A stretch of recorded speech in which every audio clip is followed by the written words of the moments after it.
Tu crois peut-être que le respect se gagne en étant bon, en étant juste, en montrant patiemment qui tu es.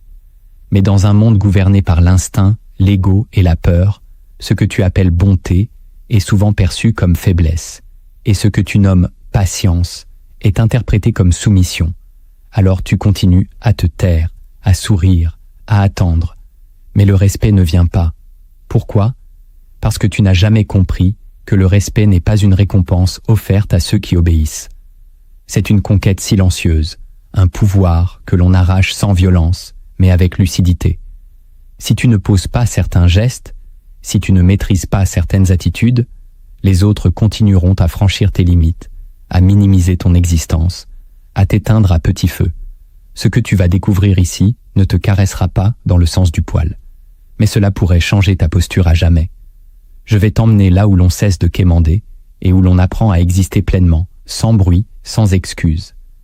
Reste bien jusqu'à la fin, car une vérité te sera révélée. Une vérité que peu sont prêts à entendre, mais que les esprits stratégiques intègrent en silence, pour ne plus jamais être traités comme des ombres.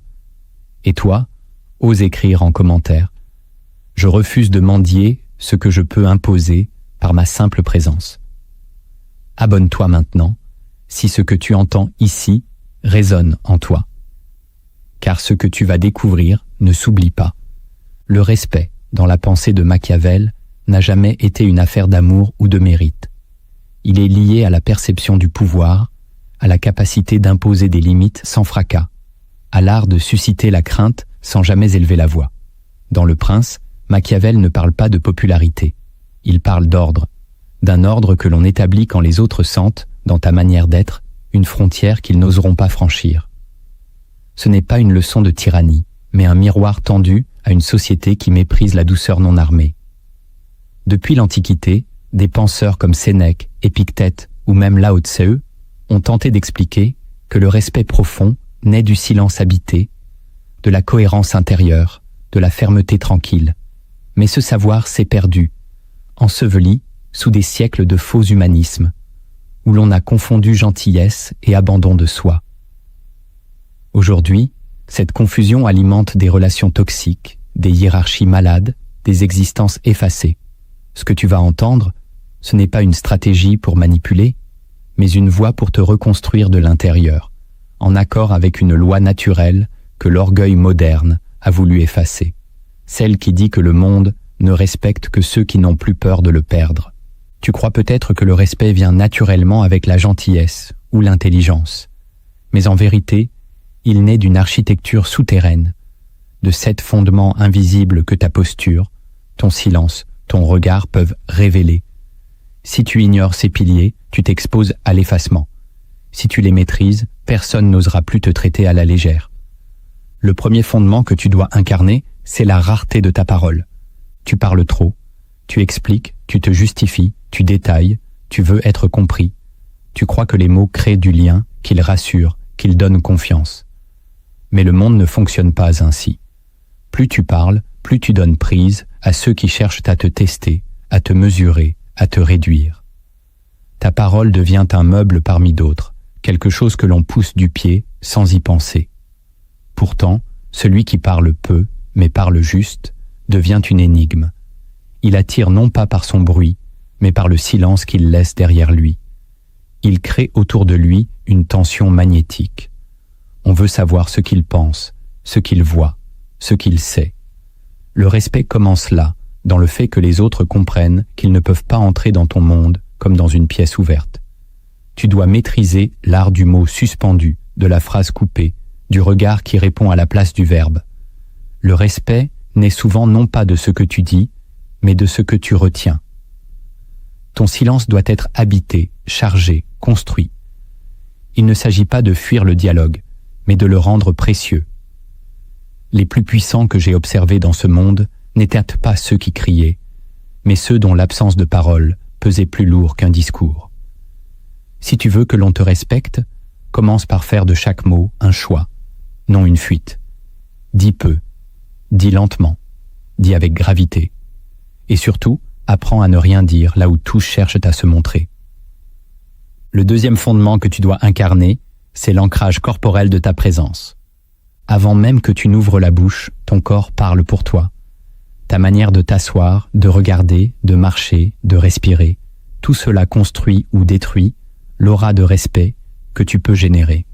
Si tu t'agites, si tu bouges sans raison, si tu détournes les yeux, si tu te recroquevilles ou si tu souris pour meubler le vide, tu perds en densité. Les autres sentent qu'ils peuvent entrer, qu'ils peuvent jouer, qu'ils peuvent gagner. Mais lorsque ton corps devient stable, enraciné, calme, il impose une barrière invisible. Tu dois comprendre que la posture est un langage ancien, animal, ancestral. L'humain obéit d'abord à l'instinct, et l'instinct repère très vite celui qui n'a pas réglé sa nervosité intérieure. Être respecté, c'est souvent être perçu comme quelqu'un que l'on ne peut pas déséquilibrer d'un simple souffle. Ton corps doit être comme un tronc, ferme, souple, vivant, mais solide. Garde les épaules basses, le dos droit, le regard profond. Marche lentement, parle depuis le ventre, respire sans hâte. Ne regarde pas sans voir. Si tu maîtrises ton espace, ton rythme, ton souffle, tu projettes l'image d'un être que l'on ne peut ni manipuler, ni accélérer. Et le respect que tu reçois ne sera pas dû à ta beauté ou à ton style, mais à cette autorité silencieuse qui émane d'un corps que l'on ne peut pas faire fléchir sans conséquence. Le troisième fondement que tu dois incarner, c'est la capacité à poser des limites non négociables. Tant que tu vis dans le flou, tant que tu acceptes l'ambigu, tant que tu fais semblant de ne pas voir ce qui te dérange, tu perdras le respect de ceux qui t'entourent, parce que dans leur inconscient, tu deviens un territoire sans clôture, une terre ouverte au pillage émotionnel. Le respect commence quand tu sais dire non sans te justifier, quand tu imposes un retrait sans explication, quand tu retires ton énergie sans théâtre. Poser des limites ne veut pas dire être dur, cela veut dire être clair. Et la clarté, aujourd'hui, est une menace pour ceux qui vivent dans la manipulation, le flou, le test permanent. Tu n'as pas besoin de crier, tu n'as pas besoin de punir, tu as juste besoin de dire calmement « ici, cela ne passe pas ». Et ensuite, tu fais ce que tu as dit. Le monde respecte ceux dont les gestes suivent les paroles. Si tu dis que tu ne toléreras pas une chose, mais que tu la tolères, alors tu viens d'éduquer l'autre à te mépriser. Tu dois devenir prévisible dans tes limites, mais imprévisible dans ton retrait. Sois cohérent, sois net, sois tranchant, même dans le calme. Les limites ne sont pas là pour punir, elles sont là pour structurer. Elles ne doivent pas être un cri, mais une frontière silencieuse que les autres sentent et craignent de franchir. Le quatrième fondement que tu dois incarner, c'est l'indifférence stratégique. Rien ne te fait plus perdre le respect que de trop vouloir prouver, convaincre ou plaire. Le besoin d'être validé est un poison. Il révèle une dépendance intérieure, une faille que les autres exploitent, même inconsciemment. L'indifférence stratégique, ce n'est pas l'arrogance, ce n'est pas le mépris. C'est le choix conscient de ne pas courir après ce qui devrait venir naturellement à ceux qui savent ce qu'ils valent. Quand tu ne réagis pas à l'humiliation, au sarcasme, à l'indifférence, tu désarmes ceux qui comptaient te troubler. Quand tu restes calme face à une tentative de provocation, tu montres que ton centre de gravité ne dépend pas de l'agitation extérieure. Tu dois apprendre à observer sans réagir, à entendre sans répondre, à choisir le silence là où l'autre attendait ton émotion. Ce détachement crée une puissance. Il transforme ton aura.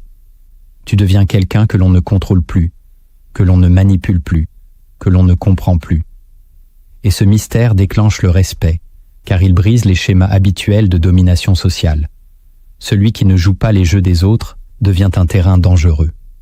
L'indifférence n'est pas une fuite, c'est une stratégie de souveraineté intérieure. Et si tu la maîtrises, plus personne ne pourra jouer avec toi sans conséquences invisibles. Le cinquième fondement que tu dois incarner, c'est la cohérence invisible entre tes choix et tes valeurs. Les gens ne te respectent pas pour ce que tu dis croire, mais pour ce que tu incarnes dans l'ombre quand personne ne regarde. Tu peux parler d'éthique, de principe, de vérité, mais si ton quotidien contredit ton discours, tu deviens transparent. La cohérence intérieure se ressent. Elle se lit dans ton regard, dans ta posture, dans la manière dont tu dis non, dont tu dis oui, dont tu refuses ou acceptes. Elle n'a pas besoin d'être justifiée, elle s'impose. Ce fondement-là est subtil, car le monde moderne pousse à la contradiction. On veut être aimé, mais libre. puissant mais approuvé, fidèle mais fluide. Alors beaucoup trichent, fléchissent, contournent, et perdent le respect de ceux qui les observent en silence. Tu dois devenir une unité intérieure. Chaque choix que tu fais doit être aligné. Ce n'est pas facile. Cela demande du sacrifice, de la lucidité et une solitude fréquente. Mais cette cohérence finit par t'entourer d'une aura que l'on ne peut acheter ni imiter. Le respect naît alors d'un sentiment presque spirituel, celui d'être en présence de quelqu'un qui est ce qu'il prétend être. Écris-le en commentaire si tu veux l'ancrer en toi. Je deviens cohérent, même dans l'invisible. Le 6e fondement que tu dois incarner, c'est la capacité à retirer ton énergie sans bruit. Le respect n'est jamais aussi puissant que lorsqu'il naît du manque, tant que tu es toujours là, disponible, prévisible, généreux sans limite. Les autres ne réalisent pas ta valeur. Ils s'y habituent, ils te banalisent. Mais celui qui sait disparaître sans drame, s'éloigner sans menace, se taire sans explication, devient rapidement une absence qui pèse. Retirer ton énergie, c'est faire sentir que ta présence est un choix, non une obligation. Tu n'as pas besoin de dire « tu ne me mérites pas ». Tu dois juste retirer ton regard, ton attention, ta présence. Et tu verras que ceux qui se croyaient au-dessus de toi chercheront à te reconquérir. Non pas par amour, mais parce qu'ils sentiront confusément qu'ils ont perdu quelque chose qu'ils ne contrôlaient pas. Cela fonctionne uniquement si ton énergie a une valeur réelle. Si tu donnes de manière authentique, si tu es présent avec conscience, si tu offres quelque chose d'unique. Alors ton absence devient un message. Le respect ne se demande pas. Il s'impose quand l'autre comprend qu'il a perdu l'accès à un territoire précieux. Ce fondement demande du courage. Il demande d'oser rompre, de cesser de nourrir ce qui te méprise, de sortir du besoin d'être compris. Retirer ton énergie, ce n'est pas fuir, c'est affirmer. C'est dire, sans un mot, « Je ne suis pas à vendre, je ne suis pas captif, et si tu ne sais pas me traiter, tu me perdras. » Tu ne peux pas être respecté si tu n'oses jamais disparaître. Ta force n'est pas dans ta permanence, mais dans ton retrait choisi. Ce retrait-là ne détruit pas, il révèle. Et parfois, il sauve ce que ta présence silencieuse n'arrivait plus à élever. Le 7e fondement que tu dois incarner, c'est la maîtrise émotionnelle comme arme invisible. Dans un monde où chacun réagit trop vite, trop fort, trop bruyamment, celui qui maîtrise ses émotions devient une anomalie, une force tranquille, une muraille que rien ne traverse sans invitation. Tu ne peux pas être respecté si tes émotions dirigent ta bouche, ton corps, tes décisions. Tu deviens alors prévisible, manipulable, facilement offensé ou agité. Le respect naît quand les autres comprennent qu'ils ne peuvent pas t'atteindre facilement. Tu dois apprendre à recevoir une critique sans te justifier, à entendre un mépris sans frémir, à subir une trahison sans te venger sur le champ. Cela ne signifie pas accepter l'inacceptable, mais canaliser ta réaction. Tu peux agir plus tard, tu peux répondre avec stratégie, mais dans l'instant, garde ton axe. Respire lentement, regarde, analyse et ne donne rien. Cette froideur apparente n'est pas un manque de cœur, c'est un excès de lucidité. Tu protèges ton énergie, tu maintiens ton autorité. Celui qui s'énerve perd toujours un peu de son pouvoir. Celui qui reste calme dans la tempête devient un repère. La maîtrise émotionnelle, ce n'est pas l'absence de sentiments. C'est l'art de les gouverner sans les refouler. C'est dire à ton cœur, tu ressens, mais tu ne commandes pas. Tu veux être respecté? Apprends à différer ta réaction. Apprends à écouter sans réagir, à sourire dans l'inconfort, à choisir le moment juste pour parler. Les plus puissants sont ceux que l'on ne peut pas faire bouger à coups d'émotion, car leur force vient de l'intérieur, non des circonstances. Tu peux inspirer l'admiration, la tendresse ou même l'amour, mais si tu ne sais pas créer une forme de distance sacrée, tu ne seras jamais véritablement respecté. Cette distance ne s'enseigne pas, elle s'impose. Et elle repose sur des vérités interdites, trop inconfortables pour être acceptées, mais essentielles pour ne plus jamais être traitées comme un égal ordinaire. La première vérité interdite, c'est que l'humilité visible invite au mépris. Le monde moderne prêche l'humilité comme une vertu, mais il confond humilité intérieure et effacement social. Si tu affiches ta vulnérabilité sans filtre, si tu te montres trop accessible, trop modeste, trop égalitaire, tu seras perçu comme inférieur, non pas parce que tu l'es, mais parce que l'être humain est programmé pour hiérarchiser ce qu'il voit. Tu crois que l'honnêteté attire la bienveillance, mais elle attire souvent la domination. Machiavel savait que la perception l'emporte sur la vérité. Celui qui ne donne aucun indice de supériorité perçue, même symbolique, est condamné à l'oubli ou à la moquerie. Ce n'est pas une question de morale, mais de biologie sociale. Les hiérarchies invisibles se forment dès les premiers échanges. Et celui qui se place trop bas dès le départ ne remontera jamais sans conflit. Tu peux rester humble dans ton cœur, mais dans ta posture, ta manière de parler, ton aura silencieuse, tu dois incarner une élévation non négociable. Pas d'arrogance, mais de la densité. Pas de supériorité affichée, mais une clarté dans le fait que tu ne joues pas au même niveau. Tant que tu veux prouver que tu n'es pas dangereux, tu deviendras manipulable. Le respect commence quand les autres sentent que tu pourrais les écraser, mais que tu choisis de ne pas le faire. La deuxième vérité interdite, c'est que la douceur visible doit toujours être encadrée par une menace invisible. Tu veux être doux, généreux, pacifique, tu peux l'être. Mais si cette douceur n'est pas soutenue, quelque part en arrière-plan, par une tension perceptible, elle sera confondue avec de la naïveté. Machiavel l'a dit, il vaut mieux être craint qu'aimé si l'on ne peut être les deux. Et ce n'est pas une apologie de la violence, mais une leçon de lucidité. Dans toute interaction humaine, il y a des tests, des micro-agressions, des tentatives de domination. Si tu offres ton calme sans protection, tu invites l'abus. Celui qui reçoit ta gentillesse doit, même inconsciemment, pressentir que tu peux devenir froid, tranchant ou distant si les limites sont franchies. C'est ce soupçon-là qui impose le respect. Une douceur sans croc n'est pas perçue comme de la sagesse, mais comme une faiblesse prête à être exploitée. Tu ne dois pas changer ton cœur, tu dois changer ton rayonnement. Le tigre ne rugit pas à chaque instant, mais sa simple présence suffit à écarter les provocateurs. C'est ainsi que tu dois exister, paisible en surface, redoutable en silence. Ceux qui sont capables de te respecter profondément le font, parce qu'ils sentent que ton calme n'est pas un aveu de faiblesse, mais une retenue pleine de puissance. Sinon, tu finiras à genoux dans des relations qui réclament toujours plus de ta lumière, sans jamais te la rendre. La troisième vérité interdite, c'est que la loyauté trop visible éteint le mystère. Dans un monde où chacun est prêt à trahir pour son intérêt, ta fidélité est une perle, mais elle devient une chaîne si tu la rends trop lisible. La loyauté ne doit pas être une déclaration, encore moins un gage permanent. Elle doit être une énigme. Celui qui sait que tu ne partiras jamais cessera de te valoriser. Il commencera à te tester, à repousser les limites, à jouer avec ton engagement comme on joue avec un jouet dont on sait qu'il ne cassera jamais. Le respect véritable naît quand ta présence reste un choix, pas une dépendance. Tu dois pouvoir aimer, soutenir, te battre pour quelqu'un ou quelque chose, tout en gardant cette réserve secrète, ce silence intérieur, cette part que personne ne touche. Tant que l'on sent que tu es acquis, tu n'as plus de poids. Mais si l'on devine que ta loyauté est libre, que tu peux l'offrir ou la retirer sans bruit, elle devient sacrée.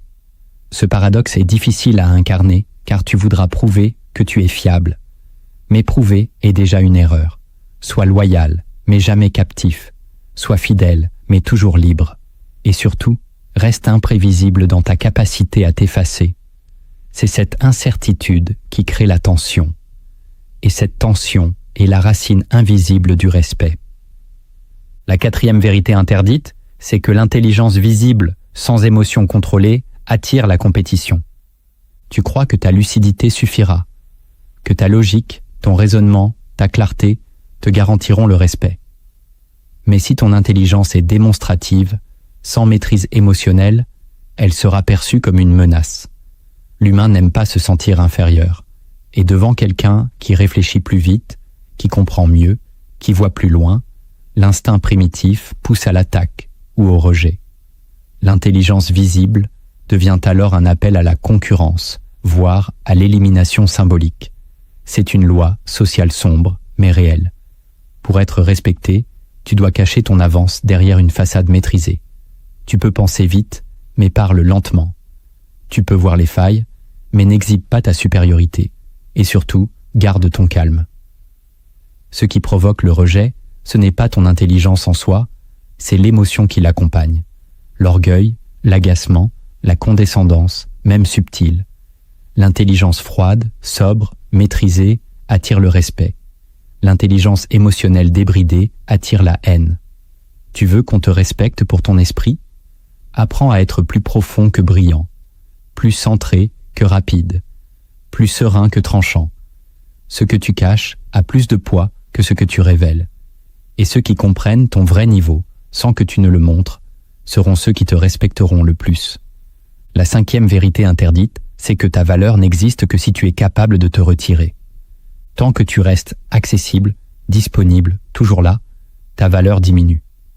Même si tu donnes le meilleur, même si tu aimes sincèrement, même si tu es utile. Le respect ne naît pas de ta générosité constante, mais de ta capacité à disparaître sans drame, sans bruit, sans besoin d'explication. Ce n'est pas une fuite, c'est un rappel silencieux. Je ne suis pas un acquis, je suis un choix. Machiavel l'aurait exprimé autrement, mais il aurait approuvé le fond. Le pouvoir naît souvent dans le retrait, dans le vide que ton absence crée, dans le déséquilibre soudain que ton silence provoque.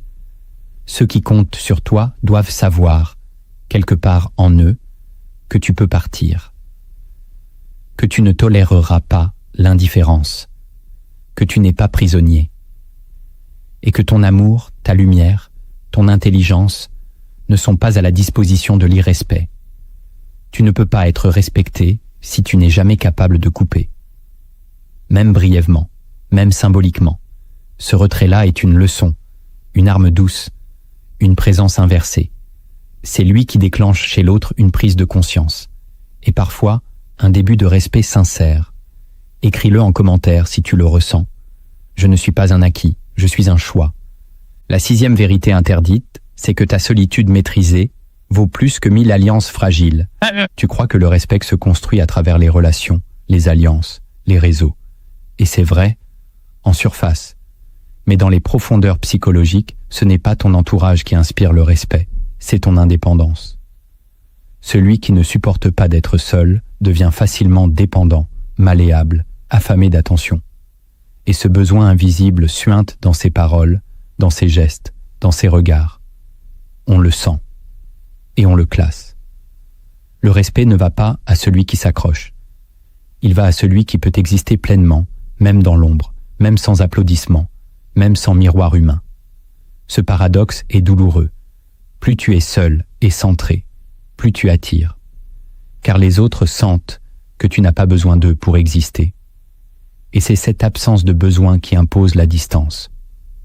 La solitude maîtrisée, c'est une force silencieuse. Ce n'est pas de l'isolement, c'est une densité, une plénitude. Tu dois apprendre à passer du temps seul, non comme une punition, mais comme une régénération. C'est là que tu redeviens souverain. C'est là que tu cesses d'attendre quoi que ce soit de l'extérieur. Et c'est dans cette posture que tu fais naître une forme de respect non pas affectif, mais instinctif. On respecte ceux qui ne dépendent pas, ceux qui ne demandent rien, ceux qui peuvent se retirer dans leur silence sans perdre leur axe. Tu veux que l'on te traite comme un pilier? Commence par devenir un pilier pour toi-même, même dans le désert. La 7e vérité interdite, c'est que ton inaccessibilité émotionnelle crée une frontière sacrée. Tu veux qu'on te comprenne, qu'on te voie, qu'on t'aime pour ce que tu es. C'est humain, mais cette ouverture, si elle est totale, te rend manipulable. Tu veux être vrai, mais tu oublies que la vérité donnée à tous devient une faiblesse. Le respect naît d'un mystère entretenu, d'un territoire intérieur que personne ne peut franchir. Tu dois garder en toi une part invisible, inviolable. Même si tu aimes, même si tu es sincère, surtout si tu es sincère. Car ce que tu offres à tout le monde perd sa valeur. Ce que tu protèges devient sacré.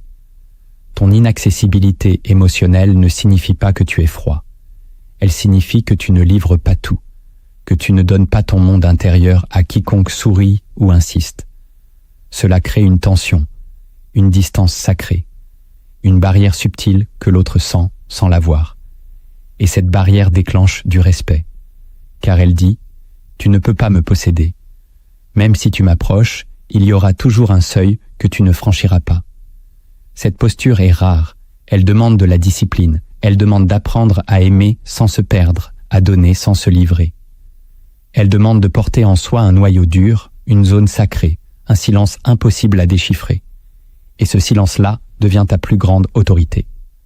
Celui qui a tout dit ne gouverne plus rien. Celui qui garde un secret intérieur devient un espace que l'on n'ose plus banaliser. Ce que tu fais en silence façonne ce que les autres perçoivent de toi sans le savoir. Le respect ne s'obtient pas à force de discours, mais à travers des habitudes invisibles, répétées, inflexibles. Ces rituels ne sont pas spectaculaires, mais ils modifient ton aura. Et ton aura, elle, parle plus fort que n'importe quelle parole. Le premier rituel que tu dois pratiquer chaque jour, c'est la marche stratégique. Tu crois peut-être que marcher est un acte banal, automatique, sans incidence.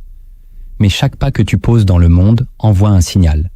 La vitesse, le rythme, la direction, tout cela révèle ton état intérieur. Le respect commence dans ta manière d'occuper l'espace. Si tu marches vite, la tête baissée, tu es perçu comme pressé, stressé, insécure. Si tu marches sans but, sans conscience, tu deviens un élément de décor. Mais si tu marches lentement, droit, avec des mouvements maîtrisés, tu imposes inconsciemment ta présence.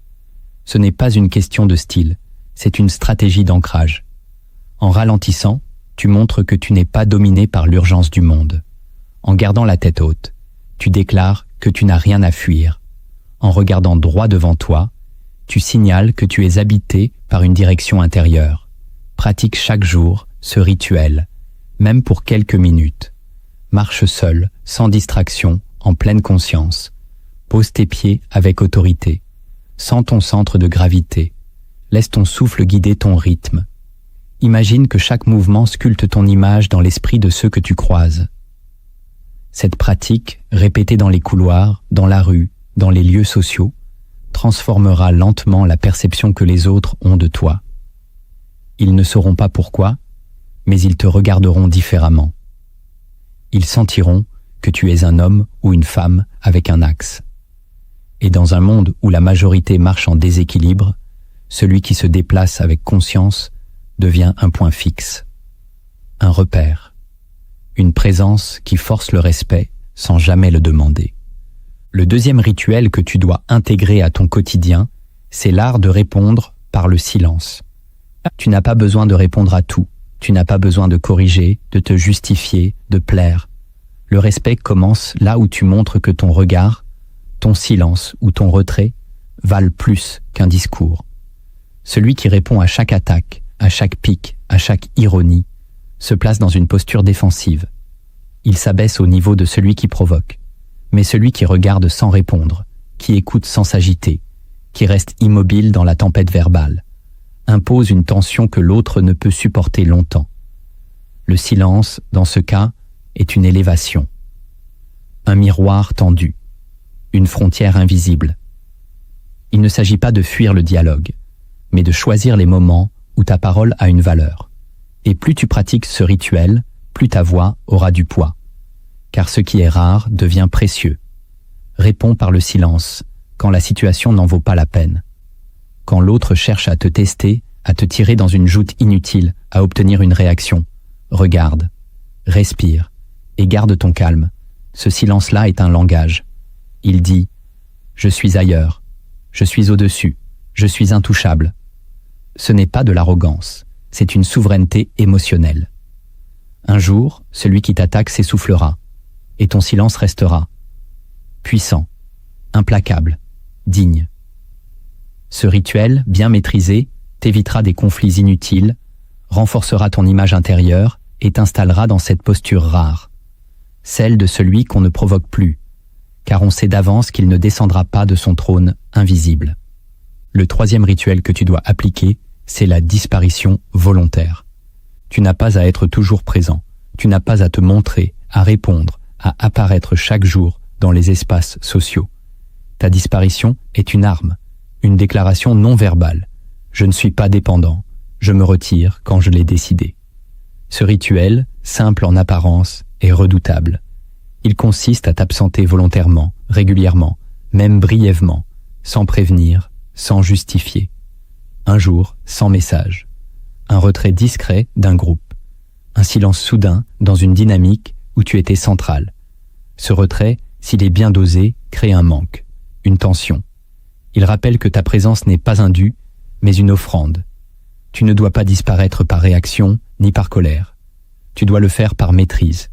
Comme un roi qui ferme ses portes, non par caprice, mais parce que l'entretien avec le monde est terminé pour aujourd'hui. Ce rituel crée une aura. Les gens s'habituent à ceux qui sont toujours là, et ils finissent par les négliger. Mais celui qui s'efface avec précision devient un mystère. Et ce mystère impose la distance. Attention, ce rituel ne fonctionne que si ta présence a du poids.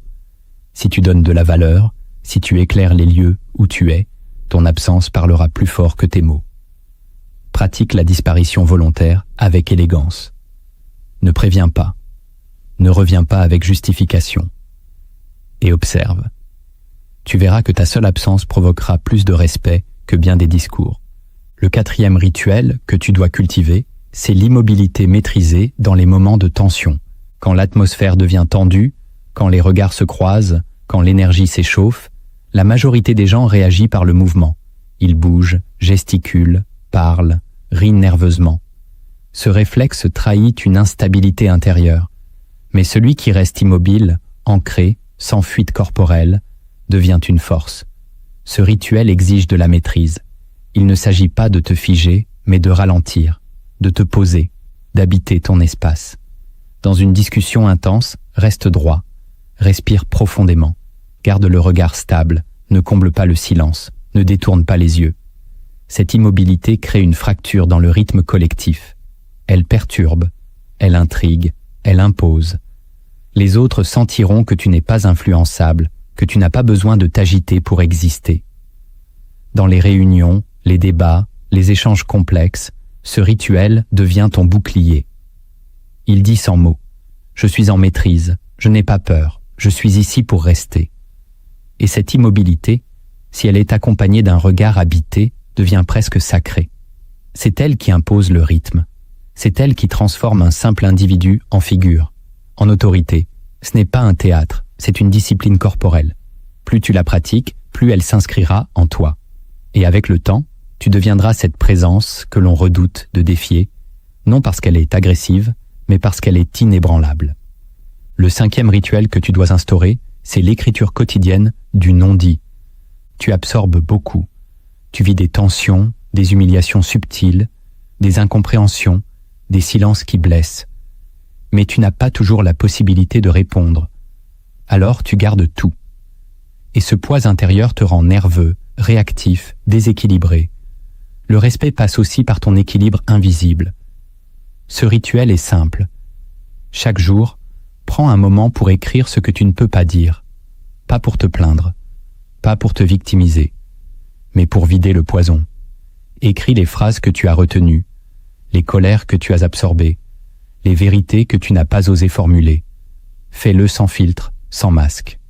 Et brûle le papier si tu veux. L'important, c'est de ne pas les laisser s'enquister. Cette écriture est un rituel de souveraineté. Tu redeviens maître de ce que tu ressens. Tu ne laisses pas les autres te définir. Tu transformes le silence subi en silence choisi.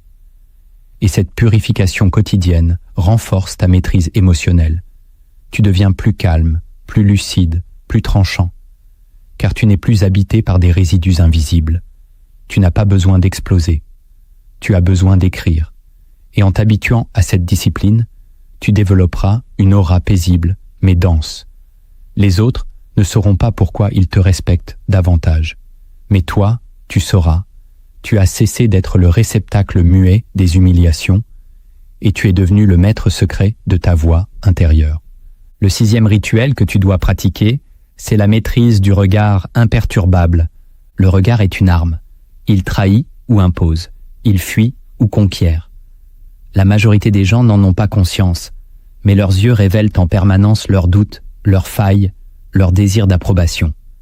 Ils clignent trop, regardent vers le bas, cherche un lévitement.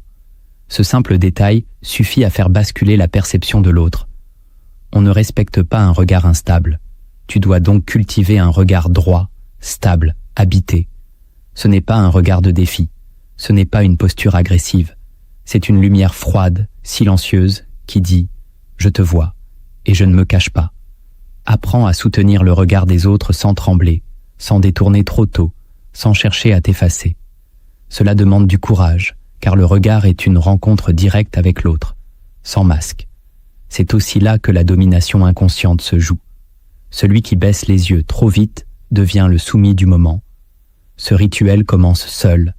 Entraîne-toi à te regarder dans un miroir sans t'agiter, sans fuir ton propre reflet. Puis, dans les interactions, ralentis, respire et regarde vraiment. Tu verras que cette seule présence oculaire change la dynamique. Tu n'es plus un corps de passage. Tu deviens un point fixe. On ne te bouscule plus. On ne t'ignore plus. On hésite. On te parle avec plus de distance. C'est dans ce regard-là que commence la frontière sacrée. Et cette frontière n'a pas besoin de mots. Le monde respecte ceux qui n'ont plus peur d'être vus ni de voir. Ceux dont les yeux ne demandent rien, mais imposent une attention. Le 7e rituel que tu dois ancrer dans ton quotidien, c'est le refus radical du bavardage inutile. Le bruit social est une prison. Tu crois qu'il faut toujours parler, meubler, réagir, commenter pour rester dans le flux. Tu as peur de paraître froid, distant, fermé. Alors tu souris, tu ris. Tu participes à des conversations qui ne t'apportent rien, sinon la dilution de ton énergie. Et chaque mot de trop affaiblit ton autorité intérieure. Le respect ne s'impose pas par la quantité de tes paroles, mais par leur nécessité. Tu dois apprendre à aimer le silence, même dans le groupe. À ne parler que lorsque tu as quelque chose de clair, de solide, de tranché à dire.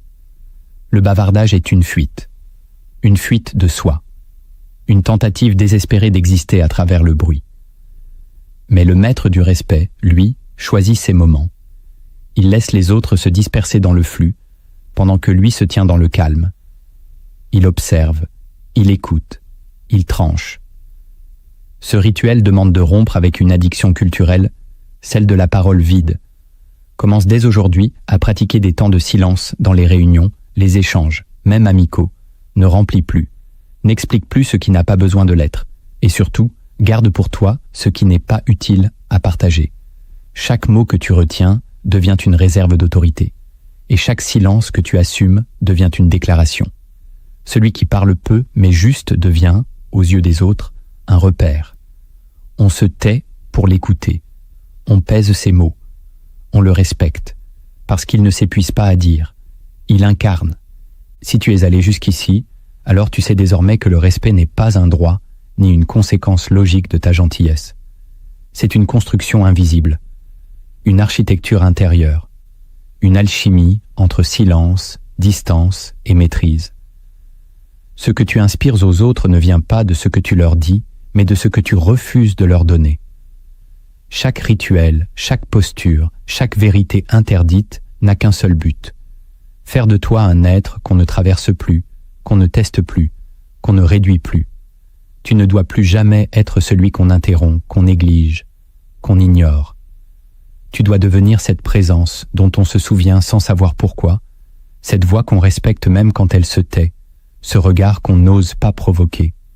Il ne s'agit pas de devenir dur, il s'agit de devenir souverain. Et la souveraineté commence dans le secret, celui de ton ancrage, de ton retrait, de ta densité. Tu n'as rien à prouver, rien à quémander, rien à expliquer. Tu n'as qu'à exister, pleinement, stratégiquement, intérieurement. Ceux qui te respectent, sans savoir pourquoi, ont senti cette architecture. Ceux qui te testent encore n'ont pas perçu ta limite. Renforce ton aura, maîtrise ta parole, ralentis ta marche, coupe le bruit, et surtout, apprends à disparaître sans fracas. Ce monde n'honore que ceux qui n'ont plus besoin de lui. Et le vrai respect commence là. Tu as désormais les clés. À toi de choisir. Continuer à te plier pour être aimé ou te redresser pour être respecté. Si tu as ressenti la puissance silencieuse de ces révélations, abonne-toi maintenant. Car ici, chaque mot est une arme.